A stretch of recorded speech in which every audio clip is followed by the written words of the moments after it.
Today I will talk about the higher education in India through some facts and figures. First of all, the thing is that higher education is also known as the tertiary education, in which the academic degree is to given to the students, and it is also called as the post-secondary education, which is the final stage of the formal education in our Indian education system. Uh, we are also aware about the fact that when we trying to assess the progress and the performance of the any sector, the most important thing is that to collect the information about that sector. When we talk about the and that information is comes from the data. When we talk about the education sector, the facts and figures and the data on which, based on which information we are giving in we are making our policies and decisions is called the education statistics. Through this, we are collecting information on access to education, quality of education, quantity of education institutions, the learning outcomes of the students, and the teachers' information, and who is the most important persons in the system, because they are the only who are giving the education to our Indian students. For collecting information on any of the sectors, the most and foremost thing is that we should have a clear definition or the base for that information. So when we talk about the higher education system, the definition that which are the programs will come under the higher education is defined as that if that after that completing that 12 year of schooling, the at least 9 months course, if there is any course which is of duration of at least 9 months, that will be considered as the higher education. And if the and after completing the 10 year of schooling, if there is a course which is of at least 3 years duration, for example, just we have that our graduates program, postgraduate program, then those courses are also comes under the higher education. The most focused indicators which we compile in higher education is the gross enrollment ratio, which gives the picture that out of all the eligible populations, for example, if we talk about the primary education, the eligible when we say that the eligible population, that means the students of age between 6 to 10 years. Similarly, when we talk about the higher education system, the age group of the students is the eligible population. So we can say is the age group of 18 to 23 years. This I will also say that when we talk about the Indian context, then this age group is considered as 18 to 23 years. However, when we talk about the international sector, international level, when all the countries are compared on a common parameter, then that age group is considered as the 18 to 22 years age group. The second indicator is the pupil teacher ratio, where we calculate that on one teacher, how many students are there in the system.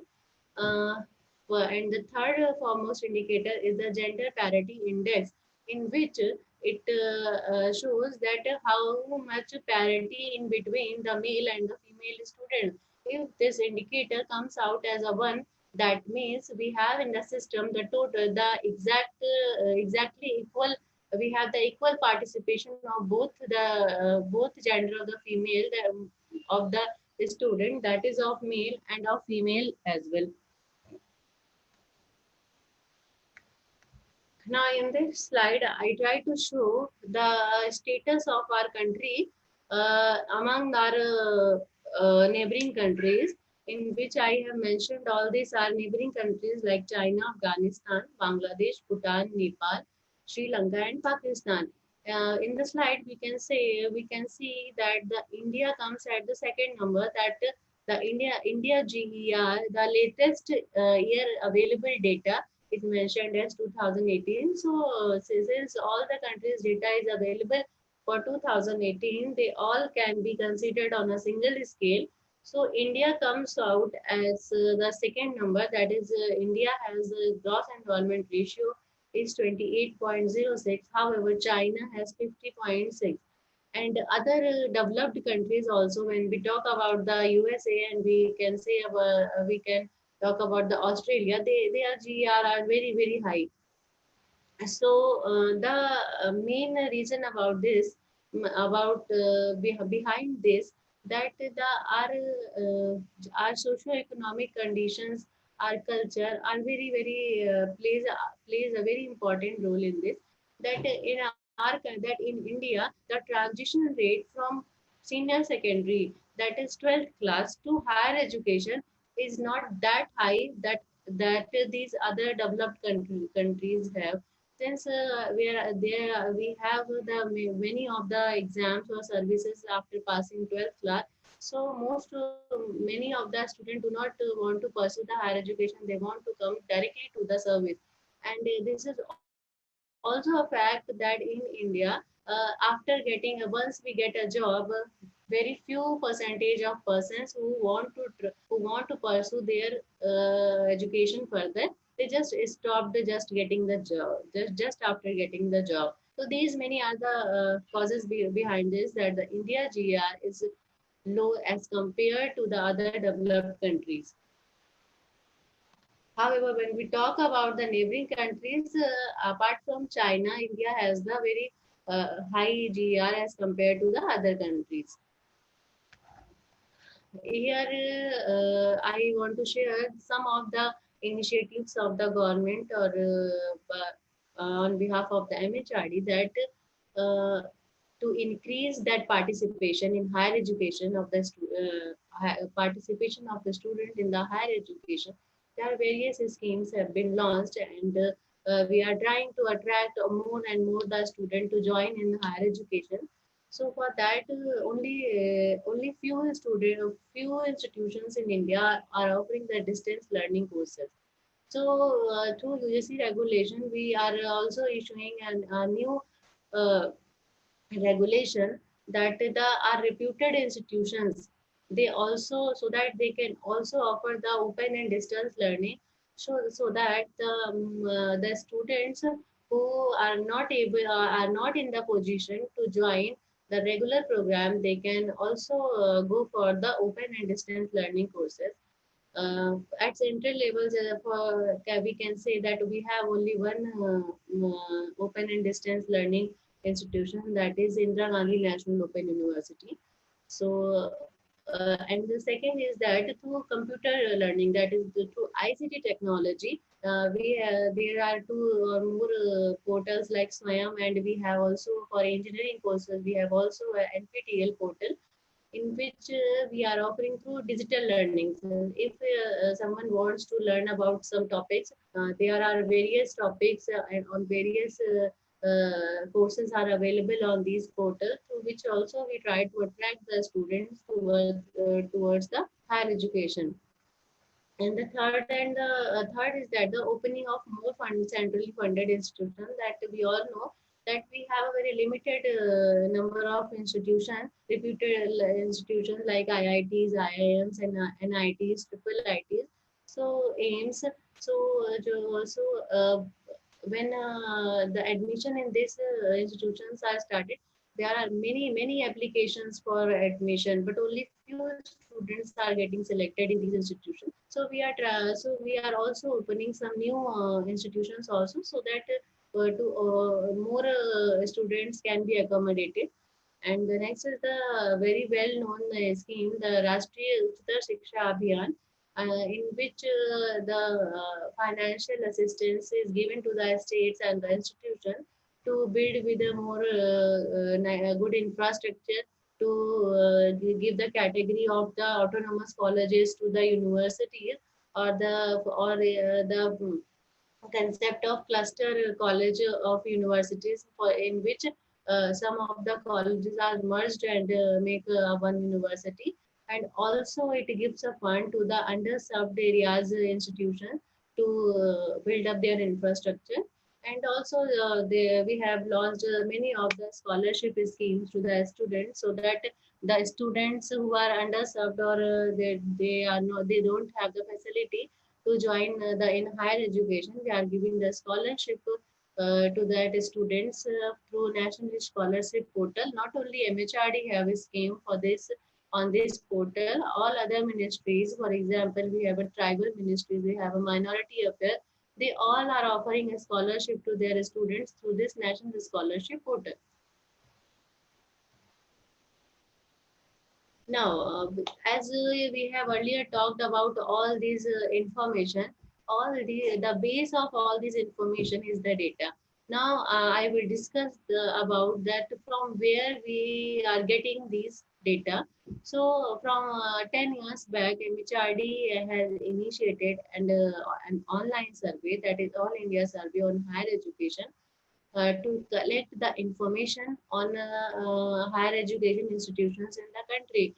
Since before that, we do not have any system or a mechanism to have the clear picture that how many students are in the system in higher education. So, for getting that, we have initiated this survey. It was started in 2011, in which the data related to the 2010-11 academic session was collected. The from and further after 5 years of the survey, we in the year 2016-17 we have introduced the teacher information format. Prior to this, we are just collecting the designation wise number of teachers, how many professors are there, how many assistant professors are there. But from 16-17 onwards, we have started collecting in the information about the teachers on about almost 22 parameters, which we will discuss in the later slides.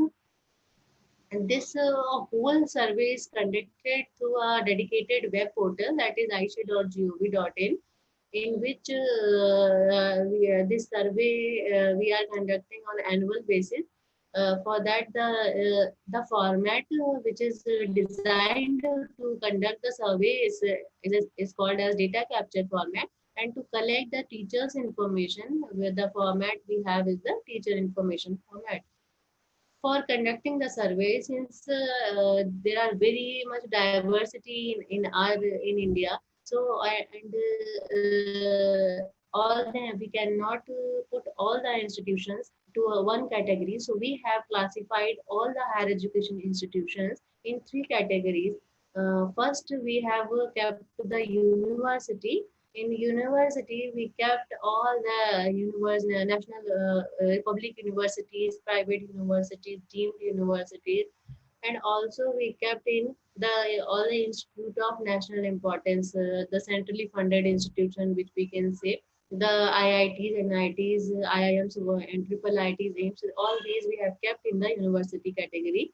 And then the second one is the colleges. All the affiliated colleges and of public universities and central universities are coming under the college category. And third one is the standalone institution, in which all the institutions which are giving the diploma level courses, for example, the polytechnic courses, the teacher training courses, the nursing courses, all these diploma type of courses institutions are coming under the third category, that is standalone institutions. Yearly, at present, we have almost 53,000 institutions registered on our AISHE portal. Till now, we have completed 9 rounds of the survey, that is 2018-19, which report has been released on 21st September 2019 by our Honorable Minister of HRD. And that currently we are running the 10th round of the survey, that is 1920, in which the information, all the information related to the academic year 1920 is being collected, and it will also close on 31st July 2020. Now, what are the expectations from the survey? Since when we have started this survey, we have no time lag data. We are before starting of any of the before starting the academic session, we used to collect the data related to the last academic session, and at the time of just and we have up to date information that, for example, now we are starting academic session 2021. So we since we it with the survey of 1920 will close on 31st July. So next 1 and 2 after 1 and 2 months we will be ready with our report that how many students are in the last academic session, their examination result, and all these information like infrastructure facilities, the financial information about the institution. All these detail we will come up with all these detail with latest available data. The which is very useful for all the policy purpose decisions and also for the researchers who are working in the education sector, since all this data is available in the public domain for the researchers also. The best features of the survey is that the whole survey is started to start and close through the web portal. There is no manual work, no paperwork. Just we can start the survey through the portal, and we can and also the through the portal all the information at a single point of time. We can run one multiple surveys, two, three, five surveys. And the third one is that the pre-filling facilities, that if some institution has participated in the survey for the next year, they can download the data capture format pre-filled, and just they can edit the new updates and can submit. So it also save their time also.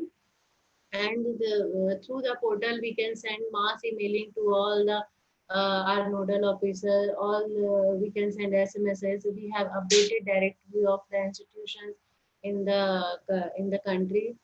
All the reports are generated automatically, and unit level data is also available for the researchers. We have also a provision of giving a remuneration to the institution nodal officer, who is finally responsible to upload the information on the portal. The there is no manual compilation at any level, and the time series data of also available for that. Since we are conducting the 10th round of the survey, we have a database of 9 years. So all the data is available on our portal. And also the first and foremost thing is that when the institution is registered on the portal, we are also giving the unique code to all the institution, that is called the AISHE code, which is further used by the institution in for getting other benefits. Now, as I have already explained that we have categorized all the institutions in three categories, that is university level, colleges, and standalone institutions. This is the whole layout of the survey, that at central level we are monitoring the survey through the web portal, and for each state we have appointed or we have asked the state education department to appoint a nodal officer, which we call as the state nodal officer, to coordinate the state level activities. Then at universities, we have appointed in each university a nodal officer, or we have asked the university administration to appoint such person. Then further under university, all the colleges have the nodal officer, and all the standalone institutions are also have the nodal officer, whose responsibility is to collect and fill and upload the information on the web portal. Now, this is a step for registration of the institution on the AISHE web portal. The first they need not to come with any paperwork or need to contact with us. They can just fill a registration form online through our web portal. First, that will go to immediate authority, immediate upper authority. For example, if there is a case of colleges, just their application, after filling their application form, it will go to the university nodal officer, which is affiliating university of that college. If that university nodal officer okay their application, it will immediately go to the state nodal officer. If he will okay that their application, Then it finally comes to the MHRD, and after final approval of the MHRD, the name of the institution are incorporated in the directory of the institution. Now, since our current survey, which is running, is 2019-20, here I am giving the reference dates for collection of data. That in case of student enrollment, number of teaching staff and non-teaching staff available in the institution, the reference date is 30th September 2019, and for examination result it is 30th September 2019 of the academic of the last academic session, that is academic session 18-19. In case of PhD students, the number of students awarded PhD degree during the period 1st October 2018 to 30th September 2019 are recorded, and financial information is recorded 1 year previous year. In case of scholarship and fellowship data also, the students getting fellowship during the period 1st October 2018 to 30th September 2019 is being collected. Now, these three are the data capture formats. Since all the institutions, the number of parameters applicable for the universities are not applicable to the standalone or college institutions. So, we have designed three different data capture formats for all these three categories. For universities, it is DCF1. For colleges, it is DCF2. For standalone, it is DCF3. And we also have the DCF4, which is the format for other minority student. If any of the three institutions have felt that they have the minority institutions enrolled in their institution, then they can fill, then this form is applicable for them, and they used to fill this other minority information in this DCF4 data capture format.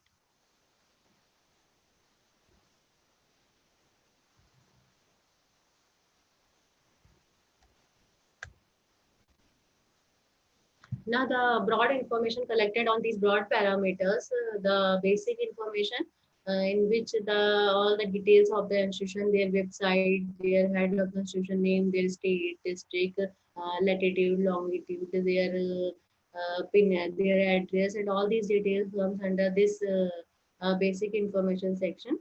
Then in second block, we uh, collect the information regarding the regional centers. In case of the university is open or distance learning university, the detailing of their centers. And in the third part, we are listing in the department or faculty or school wise information.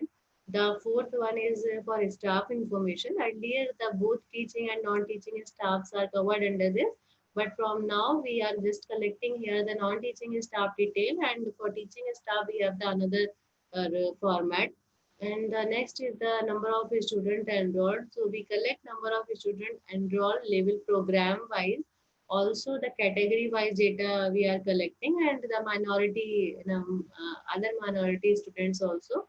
The next one is the examination result, in which we collect the program wise pass out of the students, appeared and pass out students, and the financial information and infrastructure information, that whether the institution have the library, they have the playground, they have the toilets, and all these information are collected under infrastructure.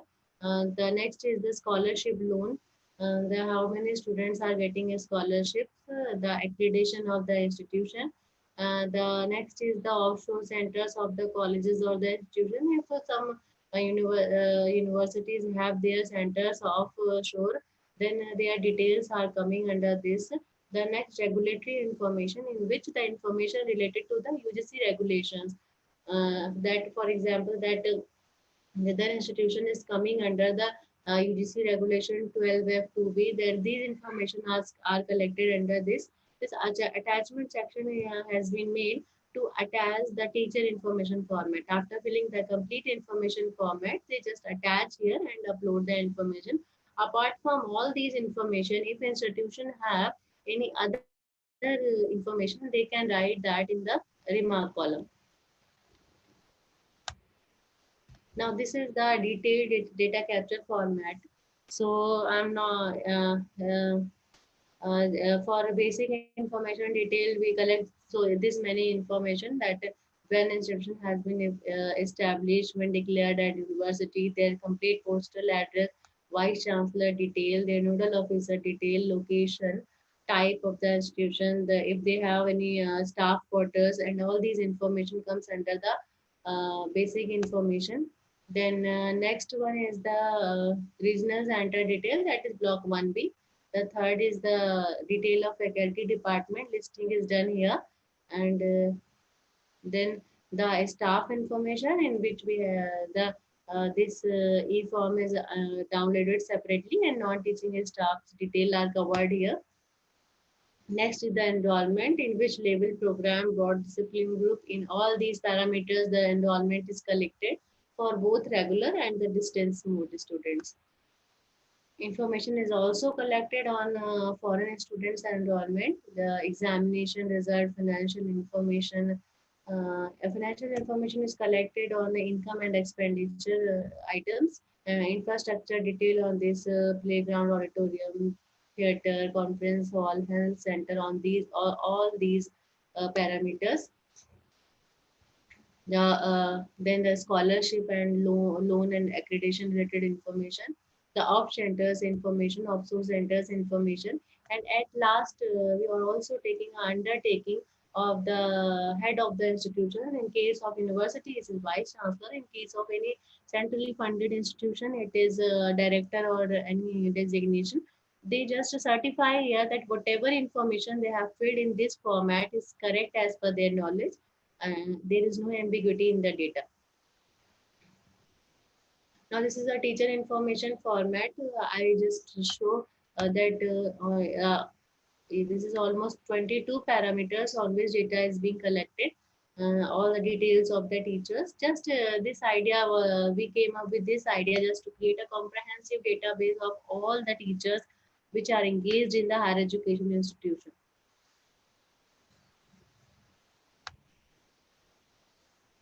Now here I'm showing the percentage of the response of the institution, that in our survey, how many institutions have participated. This is the response rate of all the 9 years of the survey. The in the last we can see that the response is increasing day by day, and in case of universities, almost 97% institutions are responding to the survey. In case of colleges, also 95 to 96% institutions are responding. But in case of a standalone institution, it is little low. And we are also encouraging those institutions also to come up and fill their information. Now, this is the present status of the survey. All the reports from survey 10 to 11, 10, 11 to 18, 19 are available on our website. We also have a Gurujan portal in which the teachers' data are available. And at present, we have in our system 37.4 million students in higher education, out of which 19.2 million are boys and 18.2 million are girls. The total girls participation is 48.6% of the total enrollment. The gross enrollment ratio in India is 26.3, which indicates that from the eligible population, that is 18 to 23 years, 26.3% students are in higher education. And the GER for gross enrollment ratio for male is 26.3, and for female it is very good. In fact, it is little higher than our national average, that is 26.4. For scheduled caste, the same number is 23%, and for scheduled tribes it is 17.2%. The college density, when we talk about the access or quantity of education educational institution, then the indicator come as the college density, that how many colleges are available as per lakh eligible population. So as per the 1819 report, since 1920 in survey is still running, so we do not have the figures for that. So, therefore, as per 1819, the colleges varies from 7 to 53. That is the lowest number of institutions per lakh population is available in the state of Bihar, and the maximum is in Karnataka, as compared to the all India average of 28. That is at all India level per lakh eligible population, there are 28 higher education institutions are available. Now we have 385 privately managed university and 394 universities are located in the rural areas of different parts of the country. At present, the people teacher ratio, that is at one teacher, how many students are in the system is 29. And when we talk about the parity index, that is one that is very good, that the participation of male and female students is equal in higher education. For SC categories is 1.02. That means more females are there as compared to the male student. And for ST categories, it is 0.92, which shows that the male is higher and the female number is low. We have students from 164 different foreign categories, foreign students. And then when we talk about the teachers, at all India level, we have 73 female teachers per 100 male. So we can compare here that when we talk about the students, the participation of male and female is equal. But when we talk about the teachers, the female participation is less than the male participation. Similarly, it is for 57 for SC categories and it is 68 for ST categories. Now, after describing all about the survey, I want to show some data through graphs and figures. This graph shows the number of institutions in all three categories, which are varying over the 6 years. At present, we have 993 universities as per the survey 1819. But at present we have almost 1042 universities as per our current survey. But this is still running, so those figures are not in public. And now this is the when we talk about the major states, the number of how the number of universities has increased over these 9 years. That maximum universities has been increased in the year 83. In the state of Rajasthan, is increased from 45 to 83. Now this shows the total enrollment as per the 1819. We can see here that the out of the total enrollment, that is 37.4 million students, almost 80% students are in undergraduate level.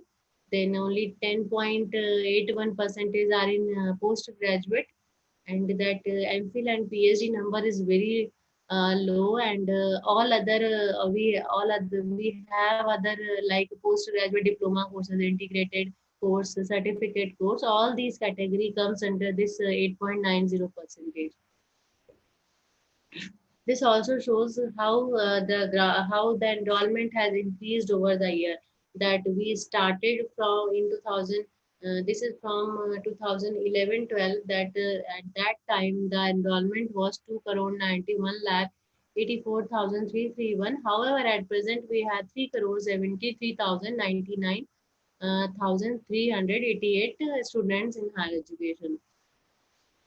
This shows the increase in enrollment in the North Indian states. From this graph, we can say that the maximum enrollment has increased in the state of Uttar Pradesh. This also shows the enrollment in a different level, that is UG, PG, MPhil, and PhD over the 6 years.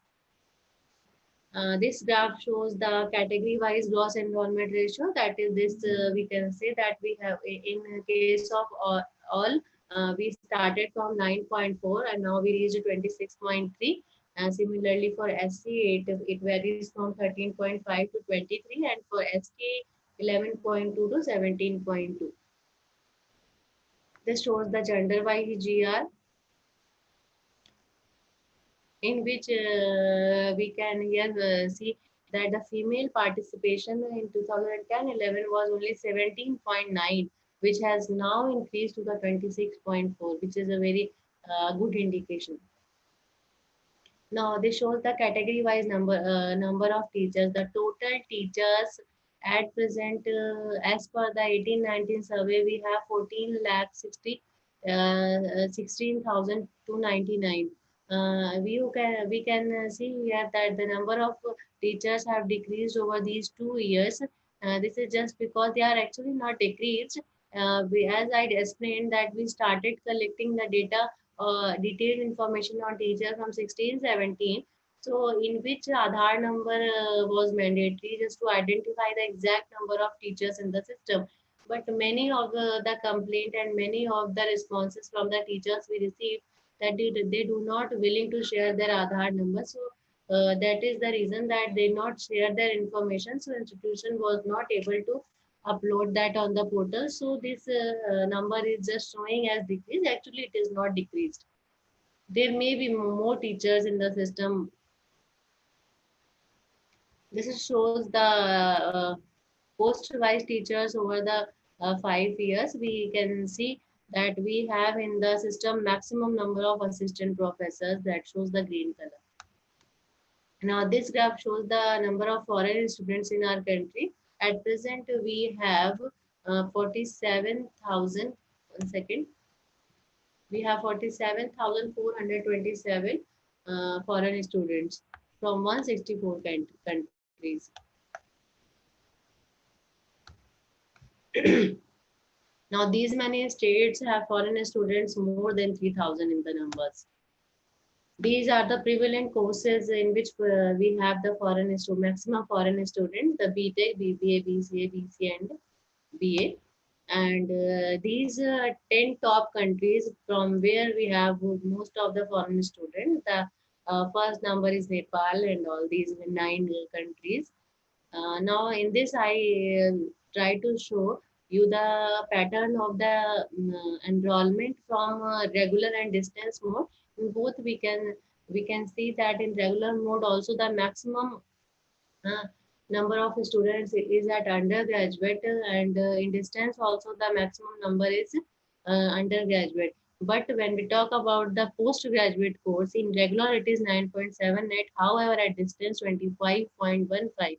That many of them are opting PG through distance mode instead of regular. Now, these are the top 5 programs in which we have the maximum female student. The top one is the BA, that is Bachelor of Art. Similarly, this is the top 5 PG programs in which we have the maximum number of female students is the MA, in which the maximum have the MA, that is 9,34,616. Now, all category enrollment of the last 5 years, we can see in this graph. Now, this is the category-wise enrollment during last 5 years, in which we try to show the enrollment of SC, ST, and OBC category. Now, the enrollment of female during last 5 years, this shows the pattern in distance mode. It was maximum in 2016-17, and then it declined, and then it is increasing. Now I try to explain the measures to ensure what measures we are taking to ensure the quality during the conducting of the survey. We have made various checks in our data capture format to check the consistency of the field data within the data capture format. We are also organizing a sensitization workshops at regional level, state level, institution level, just to ensure the quality of the data and to sensitize the nodal officers to identify. We have, as I already tell that when we started collecting the detailed information about the teachers, 17, we made the Aadhaar number mandatory just to identify the exact number of teachers in the system.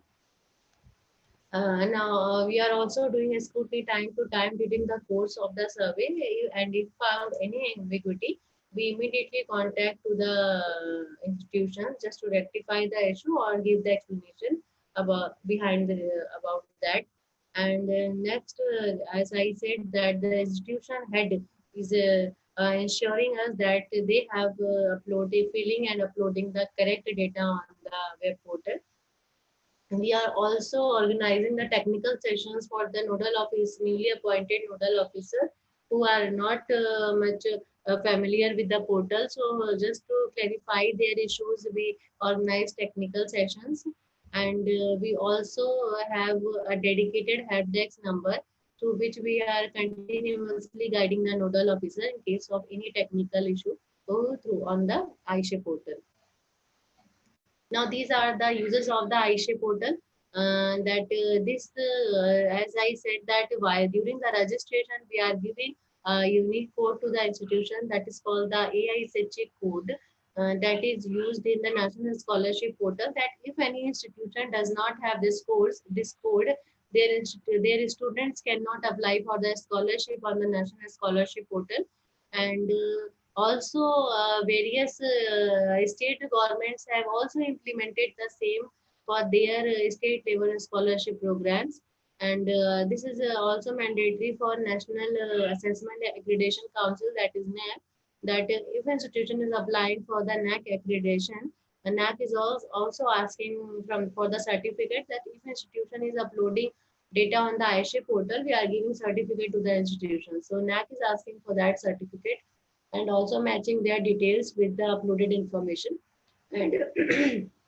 And through Aisha, we are also conducting a Swachhata ranking of the institution in which many institutions are participating. And the last one is a national institutional ranking framework in which all Indian institutions are ranked. We are ranking all the Indian institutions uh, for which a separate for DCF has been designed. Now, in NIRF, only those institutions are applicable which have at least greater than 10 number of teachers and having regular students more than 1,000. Now, these are some way forwards which we are planning to do is that the all the students who are registering on open distance learning courses like on SWAYAM or NPTEL, we are just identifying the courses which satisfy the definition of higher education and to incorporate all those students in that GER part so that we can um, rise. And we are also coordinating with the Ministry of Skill to identify the courses which satisfy the higher education definition courses, skill-based courses, so that their information can also be incorporated. And we are also creating a database for teachers to identify the vacancy positions in which all institutions are required to fill the details that how many teachers are in position, how many posts are vacant, if they have advertised any vacancy for the institution. All these information is being captured under this. This is under process. This is not in function right now. Now, thank you.